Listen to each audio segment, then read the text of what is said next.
சொந்தங்கள் அனைவருக்கும் இனிமையான வணக்கம். விஜய் டிவியில் ஒளிபரப்பாகி வருகின்ற பாண்டியன் ஸ்டோர் சீசன் 2 சீரியல்ல பாண்டியன் வீட்டிற்கு தங்கமயிலின் அம்மா அப்பா வர்றாங்க. வந்ததும் மாப்பிள்ளை சரவணனை பார்த்து பேசியதுக்கு பிறகு அவருக்காக நாட்டுக்கோழி குழம்பு வைத்து கொண்டு வந்திருக்கின்றேன், நல்லா சாப்பிட்டு உடம்பு பார்த்துக்கோங்க என்று மருமகனை தாஜா பண்ணிட்டு பேசுகிறார். பிறகு கோமதி தங்கமயிலின் அம்மாவுக்கு வீட்டை சுத்தி காட்டிட்டு மீனா மற்றும் ராஜியிடம் சொல்கின்றார்.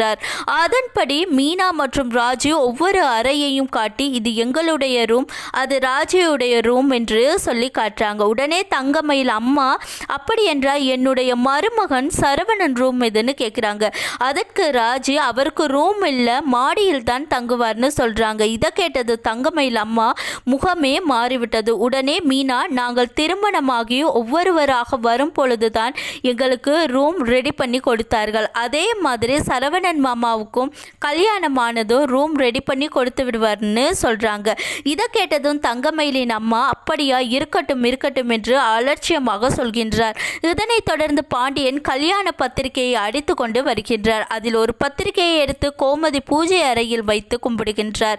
பிறகு ஒவ்வொரு பத்திரிகையும் பார்க்கின்றார். அதில் அனைவருடைய பெயரும் போட்டு இருக்குன்னு சந்தோஷமா பார்த்து பேசிக்கிறாங்க. பிறகு பாண்டியன் நாள் ரொம்ப கம்மியாகத்தான் இருக்கின்றது, அதனால் அனைவரும் சேர்ந்து பத்திரிகையை கொடுத்தால் மட்டும்தான் சீக்கிரமாக சொந்தக்காரர்களுக்கு கொடுக்க முடியும்னு சொல்றாரு. உடனே மீனாவிடம் நீயும் செந்திலும் சேர்ந்து முக்கால்வாசி வீட்டுக்கு கொடுத்து விட்டு வாருங்கள், மீதி சொந்தக்காரர்கள் வீட்டுக்கு நானும் கோமதியும் சேர்ந்து கொடுக்க போகிறோம்னு சொல்றாரு. அதற்கு மீனா சரி மாமா, நான் ஆஃபீஸ் போயிட்டு சாயங்காலம் வந்து செந்திலும் நானும் கொடுத்து விட்டு வருகிறோம்னு சொல்றாரு.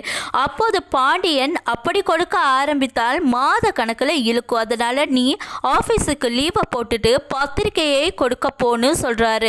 அத்துடன் கல்யாணம் முடியும் வரை நீ வேலைக்கு போக வேண்டாம்னு மீனா கிட்ட சொல்றாரு. ஆனால் மீனா அவ்வளவு நாள் லீவு போட முடியாது என்பதால் என்ன பண்றேன்னு தெரியாம முழிக்கிறாங்க. இதற்கிடையில செந்திலிடம் இப்படியே நான் அடிக்கடி லீவு போட்டுக்கிட்டு இருந்தால் என்னுடைய வேலை இல்லாம போயிடும், அப்படி என்றால் என்னுடைய கேரியரும் கேள்விக்குறியாகும் என்று புலம்புறாங்க.